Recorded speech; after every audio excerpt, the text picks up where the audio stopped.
Boa noite. Boa noite, doutor José Eduardo Levi. Um prazer tê-lo aqui conosco. Obrigado por aceitar o nosso convite. Eu me chamo Janaína. Boa noite a todos vocês que estão aqui conosco e que assistirão, né, irão assistir posteriormente. Parabéns a todas as mulheres, né, pelo dia de hoje. E acho que a gente foi presenteada, né, por ter o privilégio de ter o Dr. José Eduardo Levi conosco aqui nessa noite, com essa aula, né, com essa super aula. E aí a gente já inicia, para a gente não perder o conteúdo dessa apresentação, e mais uma vez eu agradeço muito. Doutor José Eduardo Levi, eu pediria que o senhor se apresentasse, falasse um pouco do seu trabalho. Então, boa noite a todos também. Boa noite. Obrigado, Janaína, pelo convite ao Micromeio. Prazer e especial estar aqui hoje no 8 de março. E, bom, eu sou biólogo de formação, tenho 55 anos, fiz biologia na USP. Depois, desde o meu primeiro ano de faculdade, eu comecei a trabalhar numa instituição de pesquisa sobre o câncer, Instituto Ludwig de Pesquisa sobre o Câncer, onde eu tive meu primeiro contato com vírus e com técnicas moleculares também. Então, minha formação começou ali, isso foi em 1985. Quando eu terminei a graduação, eu fui fazer meu mestrado também, já trabalhando com vírus e câncer, né, nessa mesma instituição, com papilomavírus e câncer. E depois eu fui fazer meu doutorado com detecção de vírus transmissíveis pelo sangue. Foi quando eu entrei na área de banco de sangue, aplicando testes moleculares, na época para vírus, e depois eu fui expandindo um pouco o meu conhecimento em banco de sangue. Já são muitos anos trabalhando em banco de sangue também, mas sempre mantive minha linha de pesquisa com o HPV, que não é um vírus transmitido pelo sangue. Acabei me tornando um virologista, mais generalista também, embora eu tenha minhas preferências. Acabei trabalhando com arboviroses por conta do nosso país, da situação, né, do nosso país, de ter que fazer diagnóstico de arboviroses. Trabalhei bastante com HIV, na época mais difícil da epidemia de HIV, e depois também por ser um agente transmissível pelo sangue. E aí, os últimos 7 anos, eu fui trabalhar num laboratório privado, DASA, que é um grande laboratório do Brasil, na verdade, o Grupo DASA, né, são muitos laboratórios juntos, onde eu lidero lá o setor de biologia molecular e pesquisa e desenvolvimento. Então, esses últimos anos eu tenho trabalhado com isso, muita coisa com Covid, obviamente, mas mantenho também a minha posição na universidade como pesquisador. Eu sou um cientista, né? Eu gosto de fazer pesquisa, eu gosto, onde eu me encontrei, onde eu me realizo. Gosto bastante de dar aulas também, orientar as pesquisas, orientar os alunos. Enfim, em poucas palavras, essa é a minha carreira. Ótimo. Que ótimo. A gente vai aprofundar hoje aqui, acho que acredito que todos que estão entrando já, dando aqui uma boa noite, da gente aprender bastante. Então vamos lá. Podemos começar. Bom, aqui está essa trajetória que eu acabei de contar para vocês. Por conta de estar trabalhando na área de doenças transmissíveis pelo sangue, eu acabei trabalhando muito com bancos de sangue, primeiro no Brasil, depois na América do Sul, e hoje eu assumi um cargo até na Sociedade Internacional de Banco de Sangue, que eu sou diretor regional para a América Latina. E só para todo mundo, nem todo mundo que está assistindo hoje, eu tenho certeza, sabe como é que é o processo. Provavelmente muitos nem são doadores de sangue, né? E o que eu estimulo fortemente, né? Mas a gente tem 2 tipos de doações de sangue, só para a gente alinhar o basal aqui. A doação mais comum, que todo mundo pensa, que é essa menina aqui em cima, que está doando o que a gente chama de sangue total, que é a doação mais simples. E a gente tem uma doação mais sofisticada, já para uma pessoa que já doou algumas vezes, que é a doação de plaquetas, que é essa aqui de baixo, que esse rapaz com o cobertor está fazendo a doação. A doação de plaquetas, hoje, ela é direto numa máquina. Então, o sangue sai por uma agulha, por um braço, e volta pelo outro braço, ou pelo mesmo braço. Você só extrai a plaqueta do sangue da pessoa e devolve o restante dos componentes sanguíneos para esse doador. É uma doação mais demorada, mas é considerado um hemocomponente, né, um material tirado do sangue muito nobre e muito necessário na transfusão. Então, uma vez que o sangue é doado, vocês estão vendo aqui, você tem dois componentes, a bolsa de sangue e os tubinhos. Os tubinhos vão ser utilizados para fazer teste, e a bolsa, então, é o elemento que, depois de processado, vai ser transfundido em algum paciente. Quando a bolsa ela é centrifugada, a gente tem uma separação como um tubo de sangue centrifugado. Então, na parte de baixo vão ficar os glóbulos vermelhos, depois você tem uma camada onde ficam os glóbulos brancos e as plaquetas, e na camada superior o plasma. E esses três elementos são separados, eu acho que eu tenho um slide aqui mostrando isso. Sim. Então, à esquerda a gente tem a bolsinha de plaquetas, só para não confundir. Quando eu dou o sangue total, a gente também obtém plaquetas, mas quando eu faço a doação só de plaquetas, é muito mais concentrado, muito mais produtiva a doação de plaquetas, mas a gente também tira a plaqueta do sangue total. Mas, a grosso modo, esses são os três elementos que vão ser utilizados na transfusão: ou o concentrado de glóbulos vermelhos, ou o concentrado de plaquetas, ou o plasma, que é menos utilizado, mas também tem suas finalidades transfusionais. Bem, o tema da aula é o uso de testes moleculares na prevenção dos agentes transmissíveis pelo sangue. E só para a gente comentar que nós fazemos uma série de testes no sangue por duas razões. A primeira, e que vem em primeiro lugar, talvez mais importante, é a compatibilidade. Então, a doação de sangue, a transfusão de sangue só se tornou um procedimento médico bastante utilizado e efetivo quando o Landsteiner, que era um pesquisador austríaco, descreveu os grupos sanguíneos. Antes disso, o problema da compatibilidade ABO fazia com que as transfusões fossem muito fracassadas. A grande maioria, você causava mais mal do que bem para o receptor. Quando você transfunde uma bolsa, a ABO é incompatível, não se sabia o que era ABO, e depois que ele fez essa descrição das compatibilidades, aí sim a transfusão evoluiu muito. Depois, novamente, ele descreveu o RH também, o mesmo pesquisador, e aí ainda existem outros grupos sanguíneos, mas os problemas principais de rejeição, se a gente pode chamar assim, ou de reação transfusional, foram resolvidos. E o segundo aspecto, que é o que nos interessa hoje, é na transmissão de agentes infecciosos. Então, toda vez que eu estou fazendo um procedimento de transfusão, existe sempre o risco de eu estar transmitindo algum agente infeccioso.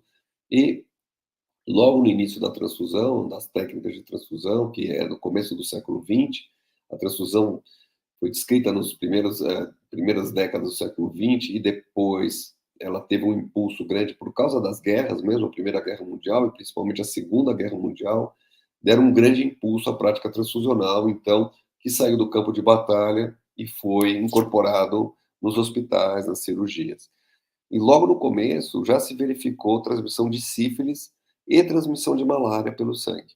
Então, a triagem de doadores para sífilis já era feita logo no começo. Assim que houve um teste para detecção de sífilis, já se fazia a triagem para sífilis também, que, aliás, era uma doença muito prevalente. Bom, essa é um desenho de um sangue centrifugado, daquela forma, quer dizer, pode ser o tubo, pode ser a bolsa, vai ser a mesma tipo de divisão, onde eu coloquei aqui os agentes que a gente vai encontrar em cada um dos componentes do sangue. Então, associado aos glóbulos vermelhos, a gente tem principalmente o parvovírus. Na camada leucocitária, associada às plaquetas, a gente tem as bactérias. A verdade é que não é muito correto isso que eu estou falando, quer dizer, não é que as bactérias estão associadas com as plaquetas, é que quando você obtém plaquetas do sangue, a plaqueta precisa ficar a temperatura ambiente chacoalhando. E esse é um meio de cultura muito bom para bactérias. Então, quando você transfunde plaquetas, existe um risco muito maior de transmissão de uma bactéria que nem estava no sangue do doador, mas estava em algum lugar, no meio, na agulha, na própria bolsa, no plástico da bolsa, e isso acabou crescendo dentro da bolsinha de plaqueta. E no plasma, esses que são mais comuns, que a gente conhece bem, os vírus da hepatite B, HIV, hepatite C, dengue, etc. E associado à camada leucocitária são os vírus que são intracelulares encontrados em leucócito. O mais importante é o citomegalovírus, mas também o HTLV. E outra coisa que eu sempre gosto de falar é isso, né? Todo mundo que vai fazer uma doação ou receber uma transfusão morre de medo de receber um agente infeccioso. No entanto, esse é um banco de dados chamado SHOT, Serious Hazard of Transfusion, do Reino Unido, onde eles coletam dados de reações transfusionais há muitos anos já, de uma forma muito organizada, muito abrangente. Então, o que eles mostram a experiência deles? Aqui são dados ó, em azul de mais de 20 anos de coleta de informações. Eles têm lá cerca de 10 mil reações transfusionais, 13 mil reações transfusionais consideradas severas. A grande maioria, vocês estão vendo aqui, são reações transfusionais derivadas de erros. O que é um erro? É, por exemplo, tipou errado e transfundiu com sangue incompatível, pendurou a bolsa errada para o paciente errado. Então, isso foi muito bom para o Reino Unido, porque como eles são erros são preveníveis, erros humanos. E aí eles trabalharam muito para eliminar esse tipo de erro. Mas olha só aqui a fração que é de agentes transmissíveis por infecção. É muito, muito menor do que os outros tipos de complicações transfusionais. Mas as pessoas, até mesmo médicos e pessoas da área da saúde, têm esse foco nos agentes infecciosos. É a verdade que hoje o sangue é muito seguro do ponto de vista de transmissão de agentes infecciosos, né? Muito bem controlado isso, mas não existe risco zero. Agora, isso nem sempre foi assim. Então, aqui, por exemplo, na década de 70, aqui são pacientes que receberam muitas transfusões, transplantados, pessoas submetidas à cirurgia cardíaca, 33% desenvolveu alguma forma de hepatite, ou seja, 1 em cada 3 tinha hepatite. Então, isso era visto, a hepatite era visto como algo impossível de controlar, uma consequência das cirurgias cardíacas, porque precisava transfundir e depois da transfusão, 33% das pessoas desenvolveu hepatite. Quando se identificou o vírus da hepatite B e se produziu um teste para isso, já despencou esse risco para cerca de 10%, como vocês estão vendo aqui. E depois esse risco foi sendo reduzido com testes melhores, até que na década de 90 se percebeu, e por isso que está em azul e amarelo, que as hepatites causadas pelos vírus B eram muito menos frequentes do que umas hepatites causadas por algo que eles chamavam de vírus não A, não B, que não sabia o que era. Até que o vírus da hepatite C foi identificado, e quando você se desenvolveu o primeiro teste de anticorpos para o vírus da hepatite C, esse risco, que era de 33%, já caiu para 1%, e depois para 0,3%. Mas a sociedade, especialmente após o HIV e a classe, os profissionais de saúde, a gente sempre percebe o risco zero, principalmente para profissionais de banco de sangue, porque é muito desagradável, muito ruim para todos que um paciente que precisa de uma transfusão de sangue recebe a transfusão e recebe junto um agente infeccioso que pode comprometer ainda mais a saúde da pessoa. Então, todo o trabalho é para que esse sangue seja 100% seguro, embora a gente saiba que nunca vai existir 100% de segurança. Bem, nos Estados Unidos, já na década de 90, com muitos testes sorológicos de anticorpos introduzidos, ainda se viam casos de transmissão transfusional de alguns agentes. Os agentes principais de transmissão pelo sangue são os dois vírus da hepatite B, hepatite C e o HIV. E, nesse momento, década de 90, acontece o desenvolvimento dos testes moleculares. Nesse momento, não para banco de sangue, mas principalmente para carga viral de paciente HIV positivo. E a comunidade de banco de sangue começou a pensar que esse teste poderia ter um papel nos bancos de sangue. Então, esse é um estudo feito com dados reais de bancos de sangue americanos, onde eles calcularam qual seria o risco aqui por 10 milhões de unidades da gente ter uma doação HIV positiva no que se chama de janela imunológica, ou seja, pré-soroconversão. O indivíduo está naquela fase que ele não tem anticorpos ainda, então o teste não detectaria. E eles estimaram o risco, calcularam mesmo esse risco em 15 para 10 milhões. Tá? Para hepatite C maior, 80 para 10 milhões, e para hepatite B ainda maior, 150 por 10 milhões. Então, quando eles somaram esses três riscos, e eles concentraram aqui em hepatite C, que era o risco maior mesmo, eles pensaram, para que eles usaram isso? Bom, se a gente conseguir colocar um teste que detecta o material genético do vírus, ele vai detectar muito antes do anticorpo. E aí eu vou conseguir prevenir esses casos de transfusão de hepatite C causados por indivíduos doadores em período de janela imunológica. E eu devo dizer que naquele momento, não só se transmitia hepatite C ainda num número perceptível, muito pequeno, mas ainda acontecendo, como derivados de sangue, derivados de plasma, como a imunoglobulina anti-RH, outras imunoglobulinas, fatores de coagulação utilizados em indivíduos hemofílicos, haviam muitos casos de transmissão de hepatite C, porque esses materiais, esses hemoderivados, são produzidos a partir de pool de milhares de amostras de plasma. E se no meio daquelas milhares de amostras havia um doador em janela, ele contaminava todo o produto e isso era passível de transmissão. E isso aconteceu na Escócia, tem vários episódios de transmissão por esse tipo de hemoderivado que produzido a partir do plasma de um doador em janela. Então, a introdução do teste molecular ela seria benéfica tanto para os receptores de sangue e componentes, quanto para aqueles usuários de materiais produzidos a partir do sangue. Então, para a indústria também, acaba sendo um novo padrão de qualidade. Para quem não sabe, né, eu não vou aqui entrar no método que é o teste molecular, a gente usa em banco de sangue, hoje pegou, até para Covid se usou isso, essa sigla NAT, né, que vem de teste de ácidos nucleicos, Nucleic Acid Test. Então, como os testes de Covid, ou como tantos outros materiais, doenças infecciosas, a gente usa esse tipo de teste molecular para a detecção do material genético do vírus, ou da bactéria, ou do fungo, ou outros testes genéticos para seres humanos também. Mas são testes de altíssima sensibilidade, ou seja, eu sou capaz de detectar quantidades muito pequenininhas desses agentes infecciosos e com muita especificidade. Então, no banco de sangue havia esse desejo de implementar. O raciocínio teórico mostrava que isso seria capaz de prevenir um número X aí de casos, como eu mostrei para vocês, que continuavam acontecendo, uma pressão grande da sociedade, da indústria, para a gente atingir o risco zero. Só que o NAT, para ser implantado, ele precisa atender à lógica do banco de sangue, que é o quê? Grande número de amostras processadas de forma automatizada. No banco de sangue não dá para fazer teste manual, amostra por amostra, porque os volumes são muito grandes também.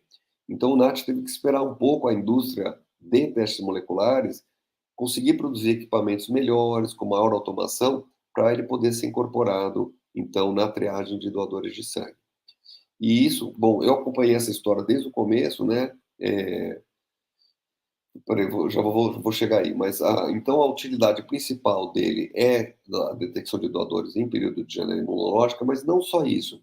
A gente tem uma segunda situação, que é quando, por exemplo, eu tenho um teste de antígeno de superfície de hepatite B, que é o teste que se usa para triagem em banco de sangue. Só que o vírus que aquela pessoa tem, ele tem uma determinada mutação que faz com que o teste seja um falso negativo.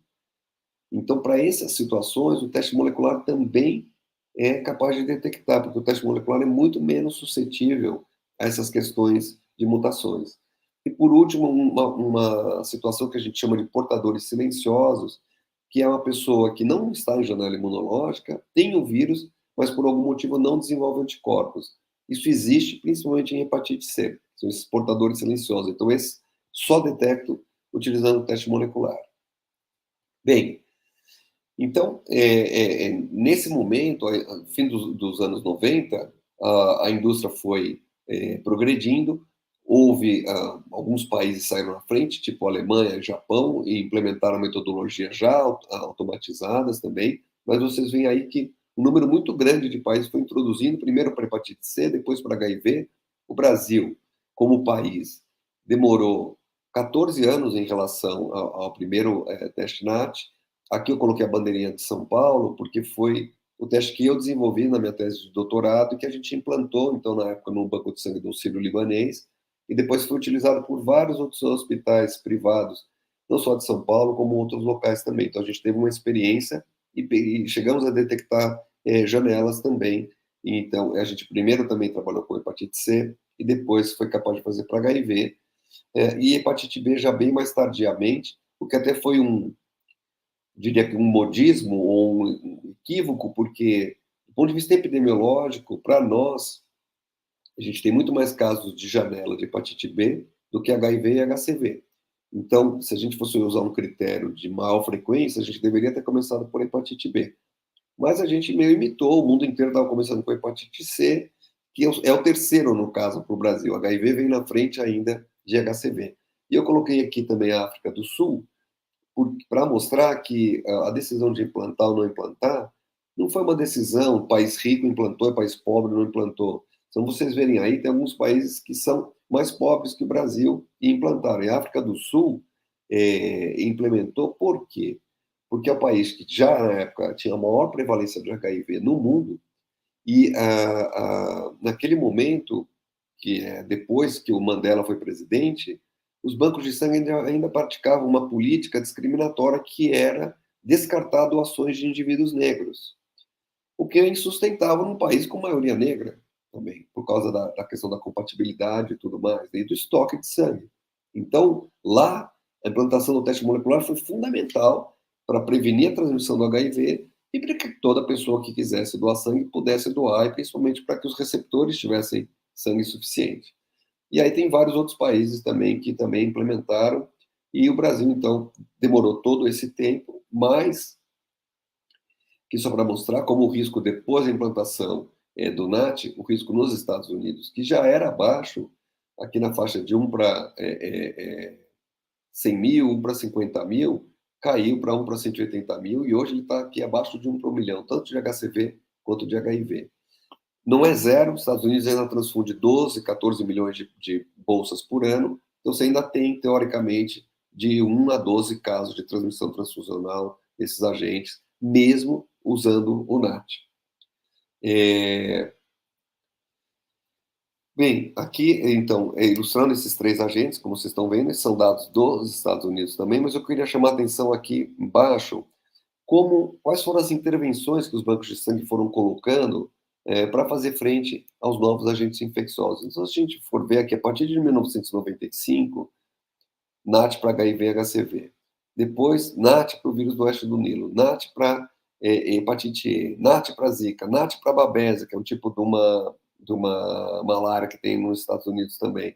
E o próprio NAT para malária também. Então, a principal intervenção, aqui também, só para não falar que é tudo NAT, a gente tem o uso da sorologia para T-Cruz, que no Brasil já usa aí a América do Sul há muitos anos, mas nos Estados Unidos eles começaram só em 2006. Tá? Então, a gente vê que o NAT é a principal intervenção para a segurança sanguínea do ponto de vista laboratorial. E como é hoje no Brasil? Hoje, 2023, o Brasil tem esses agentes, testa para esses agentes HIV, HTLV, hepatite B, hepatite C, sífilis, chagas e malária. A gente utiliza basicamente testes sorológicos que detectam anticorpos tanto para HIV, para HTLV.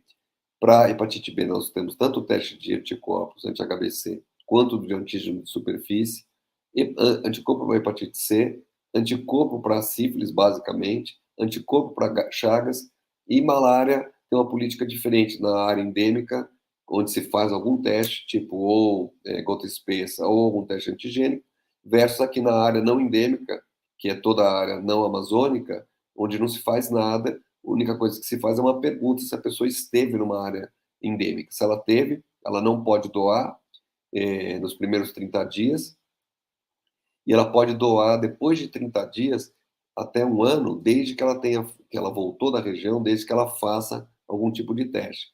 Como na área não endêmica, tipo São Paulo, Rio ou qualquer outro lugar, Brasília, são poucos os doadores nessa condição, a maior parte dos bancos de sangue não faz nada, simplesmente rejeita por um ano aquele cara que veio de uma área endêmica de malária e está resolvido o problema. Quer dizer, não está, como eu vou mostrar um pouquinho para vocês.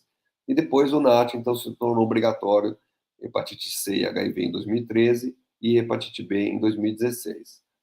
Esses são os tipos de plataformas automatizadas, então são plataformas em que você coloca a amostra de um lado e o resultado do outro, muito pouca intervenção humana ou nenhuma intervenção humana, são poucos os fabricantes que detêm essas tecnologias, e aqui nós estamos falando de lógicas de testagem de no mínimo 100 doações por dia. E tem que ser rápido, né? Porque banco de sangue é tudo para ontem, né? Ainda mais no Brasil, onde a gente tem essa carência crônica de sangue. Bom, os primeiros resultados do NAT no Brasil publicados mostraram isso, que eu estava comentando com vocês.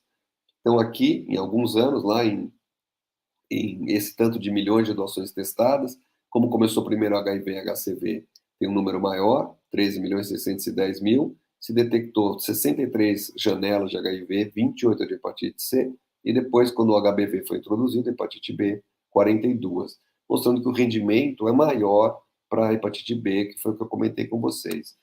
As taxas são essas, uma a cada 138 mil, uma a cada 216 mil, uma a cada 486 mil.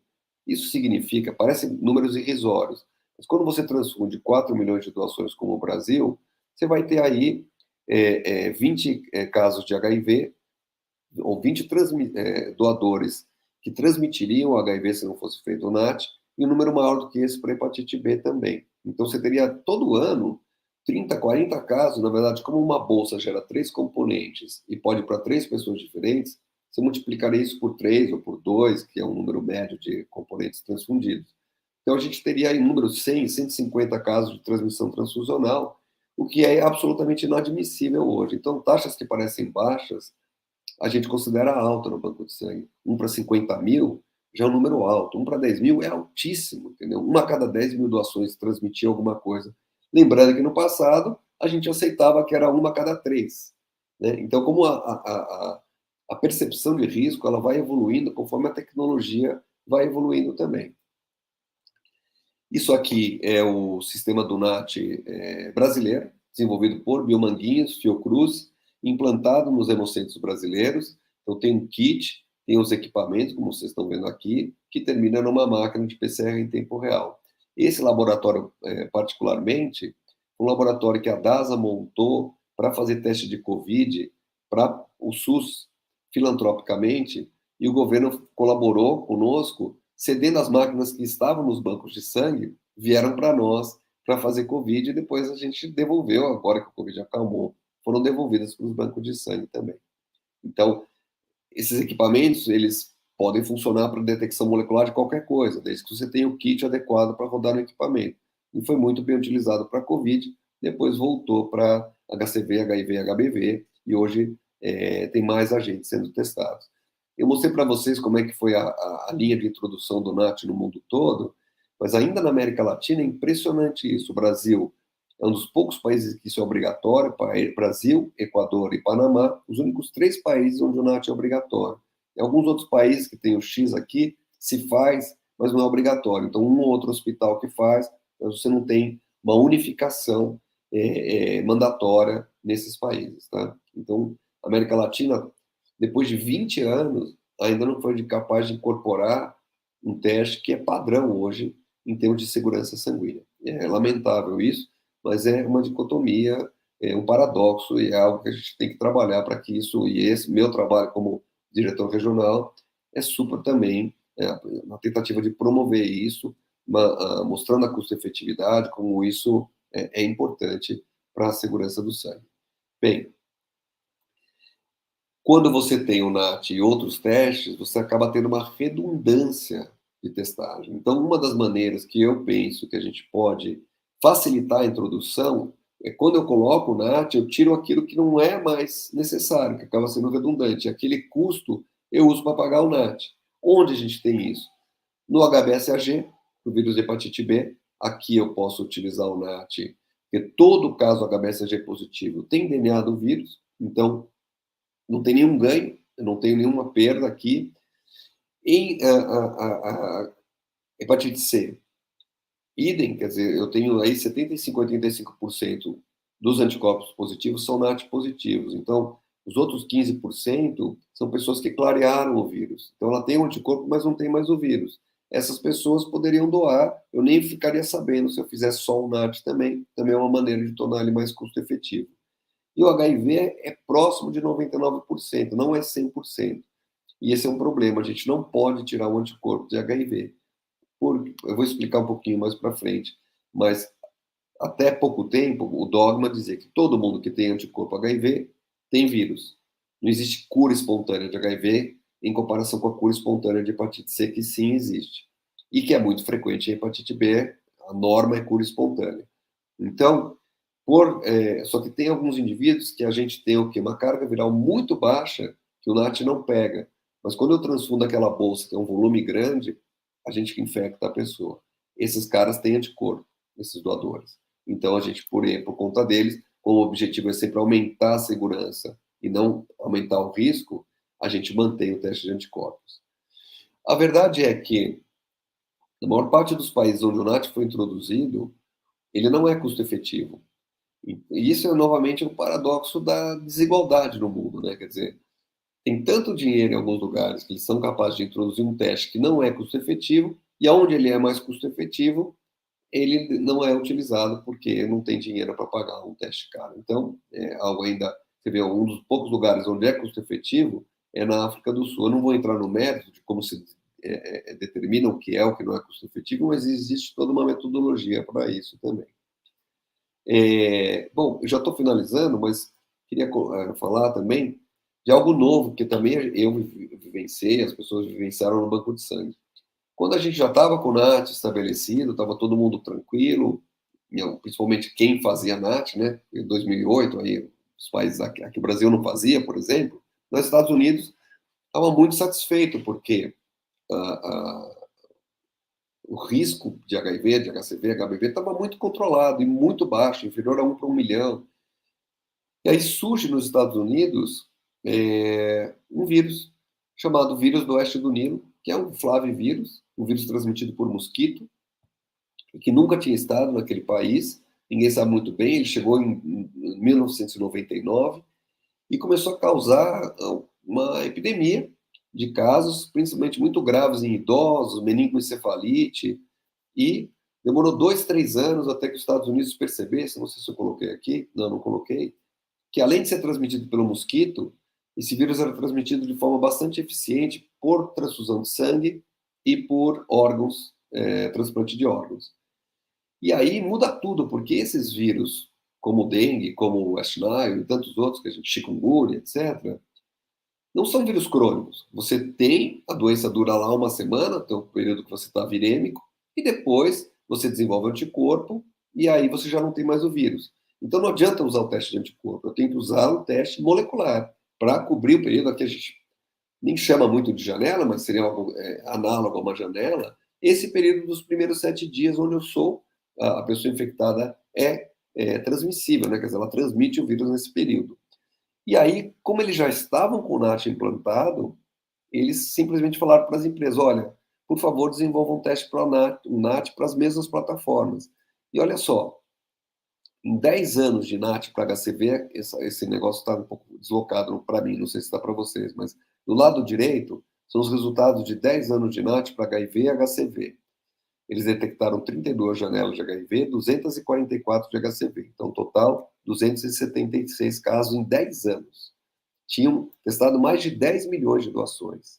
E em um verão, porque um vírus lá, como é muito frio, não tem mosquito no inverno, mas no verão, que foi de julho a outubro de 2003, testaram 4 milhões e meio de doações e identificaram 944 doadores positivos. Então, 3 vezes mais do que em 10 anos aqui. E a doença de West Nile por transfusão, ela é bem grave também. Então, o NAT, que não era custo-efetivo, se tornou custo-efetivo, né? Porque é uma doença cara de tratar, mortalidade altíssima. Quando veio a Zika, 2015, aqui no Brasil, no mundo inteiro, né? Nós, na época eu trabalhava aqui no Hemocentro de São Paulo, a gente não tinha condição de implementar um NAT para a Zika para toda a população, e a gente sabia que havia doadores virêmicos, porque você tem um número de pessoas que são assintomáticas, virêmicas, mas não têm sintomas. Então, o que a gente fez? A gente desenvolveu um NAT e implementou um NAT só para o sangue que a gente transfundia grávidas, por causa da questão da microcefalia, que todo mundo lembra e tal. Fizeram uma política de redução de danos. Se a gente não podia fazer para todo mundo, vamos escolher um grupo prioritário, grávidas, que é raro uma grávida precisar de transfusão de sangue, mas todo mês tem, né? 10, 20 grávidas que a gente transfundia. A gente tinha lá um sangue testado por NAT, por Zika, para essa população. Foi o primeiro lugar do mundo a fazer isso, como nós, no Hemocentro de São Paulo. Outros centros adotaram a mesma medida. E em 2016, o Obama tornou obrigatório o NAT para Zika em todos os Estados Unidos, embora ele tivesse um número muito pequeno de casos, e não só para grávidas, né? Mas Porto Rico, por exemplo, né, que é tropical, tinha lá em determinado momento 2% dos doadores virêmicos, que é um número, 2% é um número altíssimo, muita gente. Então tem muita transfusão Zika positiva. E eles implantaram, daí em 2017, estou falando para todos os Estados Unidos, teve 400 doações positivas, 2018, aqui está errado, 2016, 400 doações positivas, 2017, 17, 2018, 2. E aí, 2019, nenhuma, 2020, nenhuma. Acho que está escrito aí no pé do slide, eu não consigo ver, mas a partir de 2021 eles tornaram desnecessário. Então, ficaram 2 anos testando. Só um instantinho, por favor. Vou ter que pedir 1 minutinho só, por favor.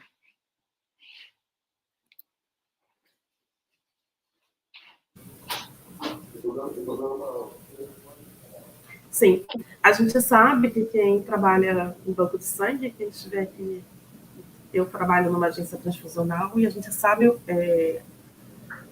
a importância disso tudo que ele está falando, né? Oi. Desculpa, voltei. Sem problemas, sem problemas. Problemas familiares, vocês sabem, né? Como é que é? Sem problemas.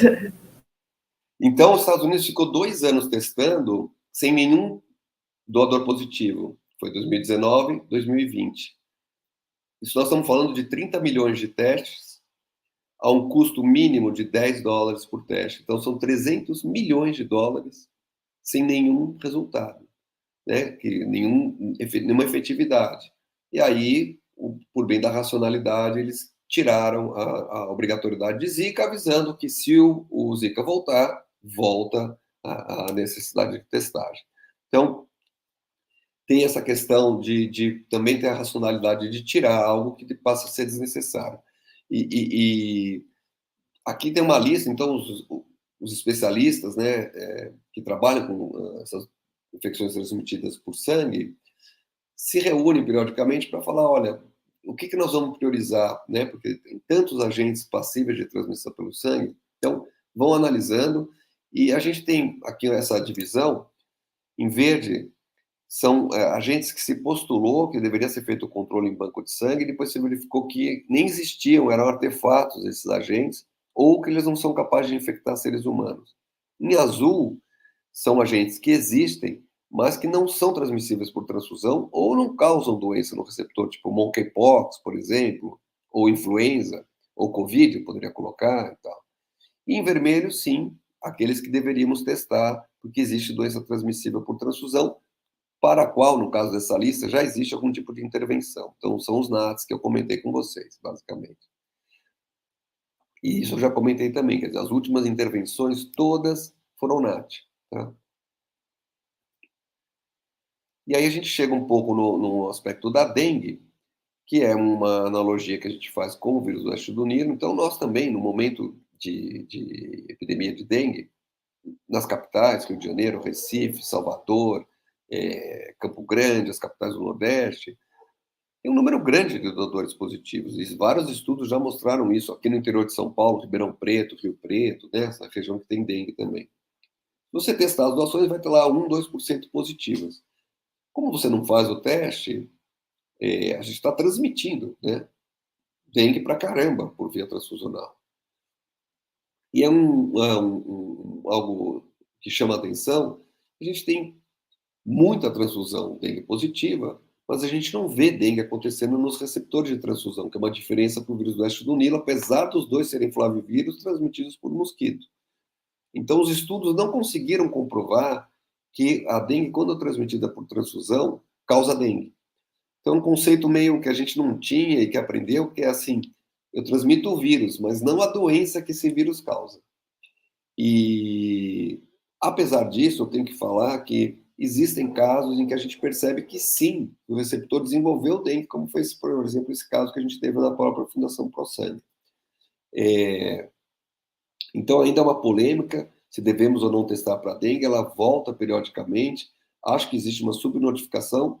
Não é muito comum, de fato, não é proporcional ao número de doadores virêmicos, né? Mas a minha, se eu for receber uma transfusão, eu preferia ser que fosse sem dengue, e dos meus familiares também, acho que todo mundo também, né? Uma lei, assim, uma ideia de maior segurança mesmo, né? Essa é uma tabela aqui de hemovigilância, quer dizer, é uma espécie de estudo parecido, feito no Brasil, parecido com aquele do Reino Unido que eu mostrei para vocês, que mostra uma coisa que é muito, para mim, chama muito a atenção, que a gente pretende nessa máxima racionalidade, a medicina baseada em evidência, mas se a gente somar todos os casos de doença transmissível pelo sangue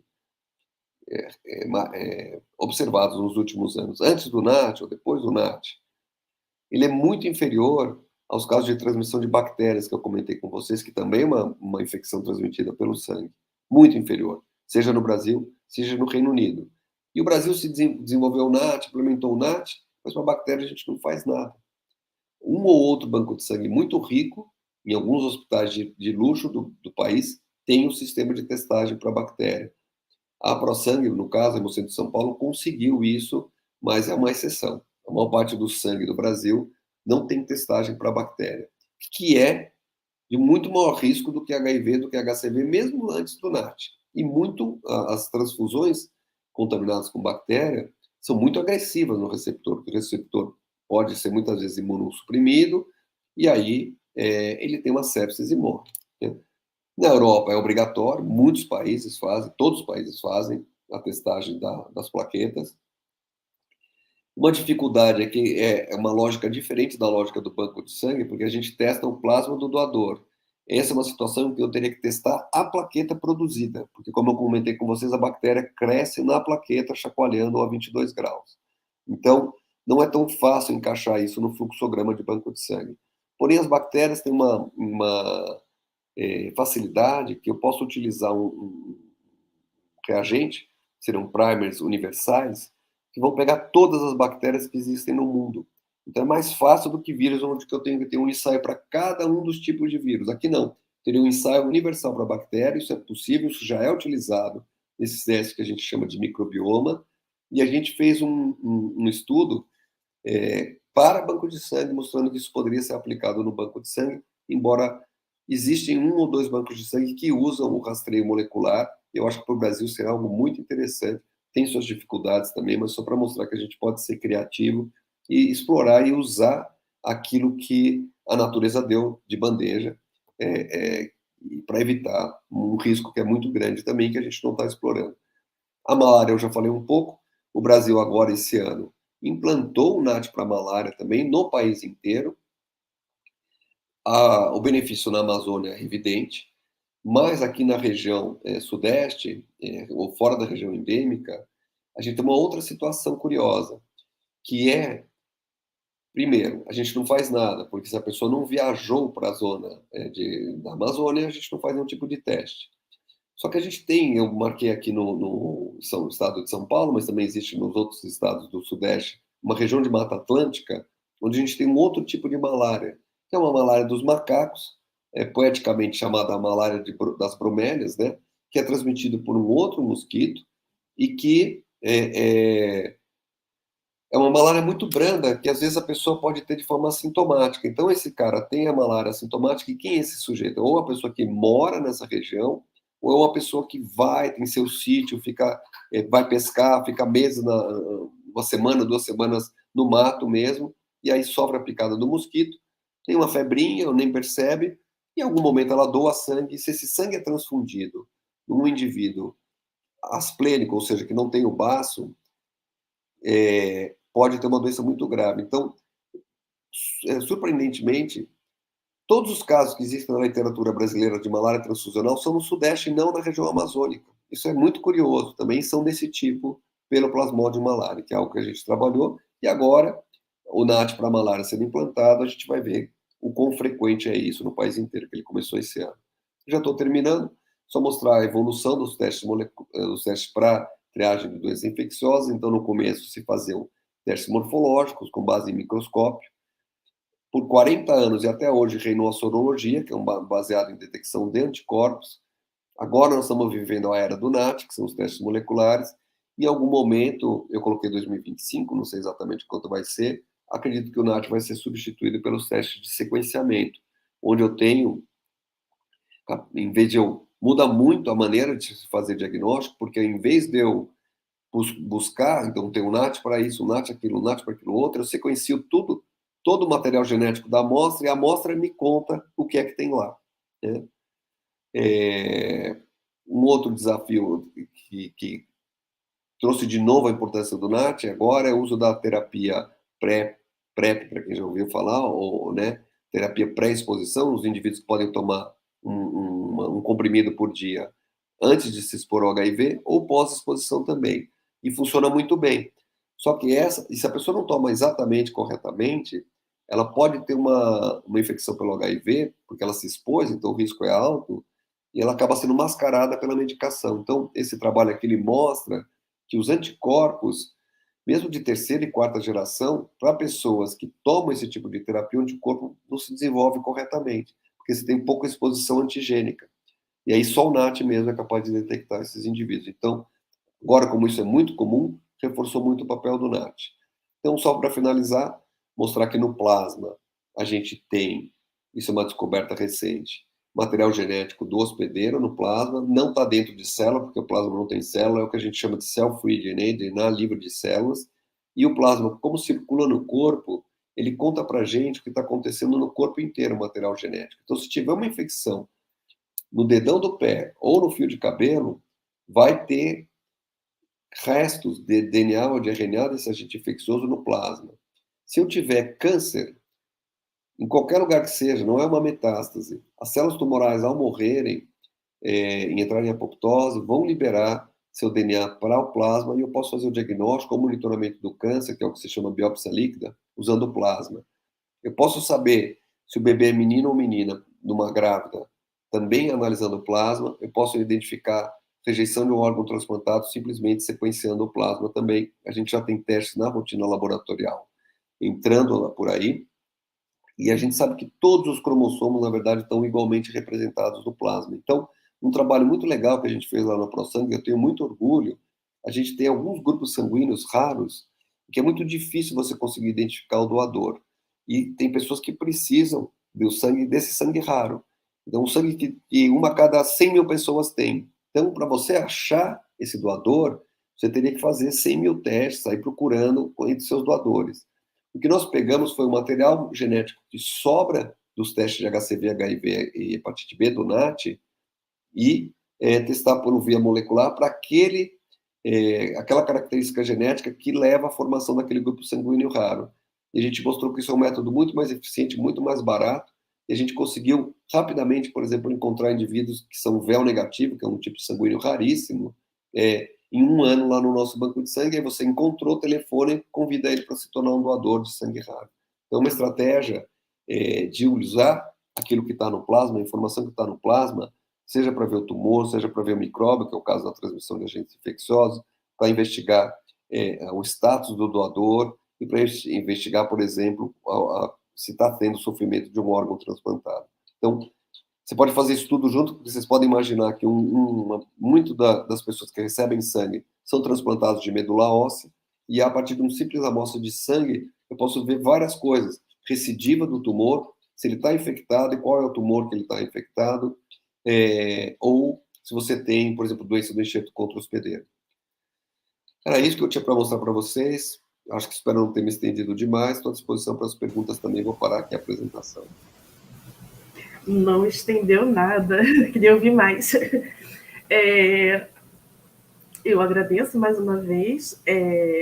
Eu não estou visualizando nenhuma pergunta, eu não sei se o Gleitz pode ajudar a gente se tem realmente alguma pergunta ou não, mas eu trabalho numa agência transfusional de um hospital público aqui no Rio de Janeiro, e a gente percebe, muitas das vezes, o paciente com esse medo, né, de ser transfundido, né? Algumas vezes eles expõem essa dúvida, né? Isso é seguro mesmo? Né? Eu tenho medo e tudo mais. e como o senhor falou, não é 100%, né, mas a gente pode dizer que sim, né, hoje em dia, com tudo isso que o senhor apresentou para a gente, claro que a gente pode sempre melhorar mais, né, tá visivelmente, comentado aqui na palestra, falado, que a gente pode melhorar mais. Eu fui fazendo umas perguntas, mas o senhor foi respondendo. E aí, escrevendo, eu fico com o caderno aqui, e aí eu fui escrevendo, mas o senhor foi respondendo. Mas eu queria fazer uma pergunta, mas eu não tenho receio de perguntar, assim, não sei mesmo, tá? Mas eu li em algum momento que existem na superfície da hemácia alguns receptores para determinados micro-organismos, certo ou não? Certo? Se eu não me engano, o sistema Duran, né, que se fala, que Duff. tem a tripanossoma também. Ao contrário, existiria alguma ideia de se fazer o contrário? De ser, como a gente às vezes pega, ou seria muito mais difícil O que fazer seria fazer isso, ao né? contrário? O contrário seria o que a gente faz hoje, né? A gente testa o doador, esses micro-organismos estabelecidos e tudo mais. Esses pacientes que são sempre hemotransfundidos, em analisar os receptores dele, ou isso modifica com o tempo esses Na receptores? verdade, Ou não tem essa relação? quando você faz a fenotipagem expandida, você analisa todos esses receptores, ou seja, todas essas moléculas que estão na superfície dos glóbulos, que são os grupos Sim, sanguíneos.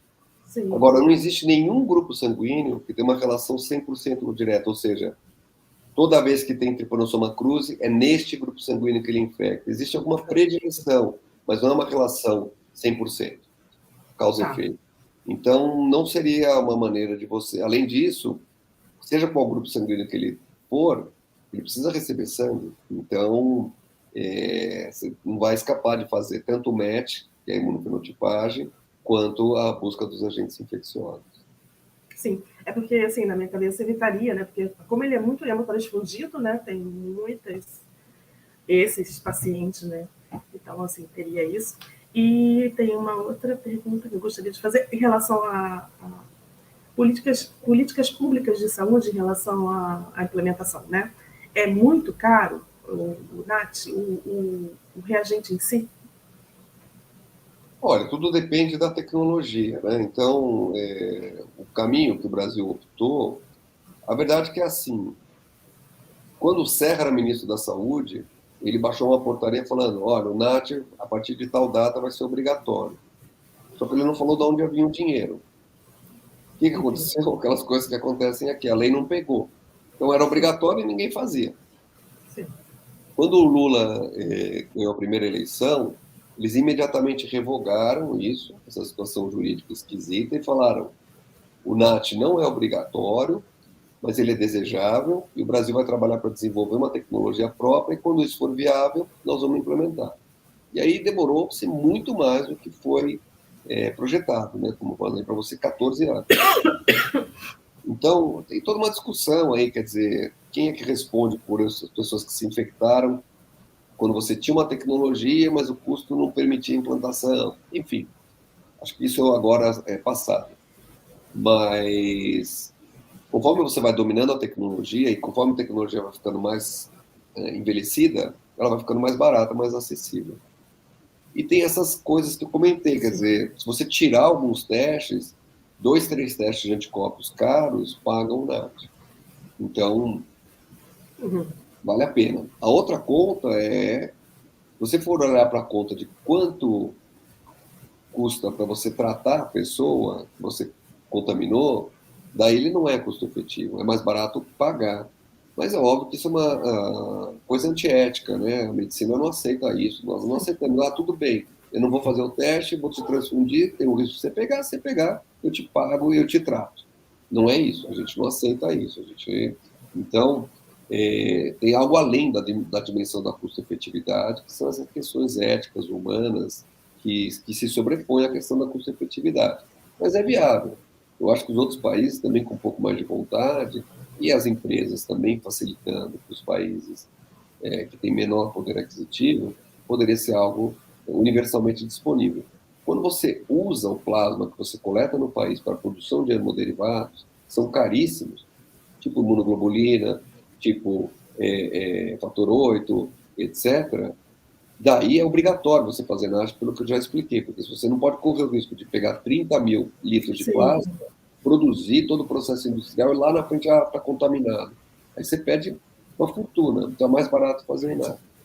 E o Brasil criou uma empresa chamada Hemobras para a produção de hemoderivado. Então, a partir daí, tem que fazer NAT, não tem escolha, entendeu? Se você vai produzir, você tem que fazer o NAT. perfeito. Eu acho que a gente vai encerrando por aqui, né? Infelizmente, a gente fez o horário. Eu estou muito feliz com essa palestra. Eu costumo dizer que a maioria dos microbiologistas tem um pé na hematologia, e hoje eu percebi que o quanto tem relação, né? A gente tem uma palestra de hematologia pela doutora Renata, de de Imunohematologia. hemoterapia, no nosso canal, isso, no nosso canal, e agora mais uma, e a gente vê o quanto tem relação, né, da microbiologia com a transfusão, né, com a Sem imunemato. dúvida. Eu agradeço a sua disponibilidade rápida de receber o nosso convite e aceitar. Eu confesso que eu não vou ficar falando muito, porque eu não gosto de falar, mas eu admiro muito o senhor, né, o seu conhecimento, a sua relevância profissional. Então, estar aqui conosco hoje é, de fato, um presente. Muito obrigada. Gente, obrigada a todos vocês que estão aqui assistindo. Essa palestra vai ficar gravada. Vocês podem rever, né, encaminhar para alguém. E a gente pede para que o senhor termine a live deixando uma mensagem ou dando um recado, o que o senhor preferir. Muito obrigada. Tá bem. Bom, eu que quero agradecer também. É um prazer sempre a gente se comunicar, falar do próprio trabalho, né? Eu estou 30 anos, mais de 30 anos de profissão e gosto ainda muito do que eu faço. Então, eu acho que não pretendo ser exemplo para ninguém, não é isso, mas quando eu era jovem, eu também me espelhei em algumas pessoas. Eu acho que pessoas que gostam do que fazem, que falam com paixão, com prazer, sempre são estimulantes para as outras pessoas também. Então, acho que é isso, a gente fazer a nossa profissão com prazer, com carinho, com afinco, estudar, e a gente tem muito espaço, muita coisa, sempre vai haver muita coisa para fazer, por mais automação que seja, nada substitui o intelecto humano, e eu acho que é um caminho muito bonito, esse caminho da área da saúde, que ela oferece para a gente, de poder fazer o bem para tanta gente que a gente nem conhece, através do nosso trabalho. Eu me sinto muito realizado fazendo isso. Bem, Muito obrigada. Pessoal, obrigado. muito obrigada. Até a próxima.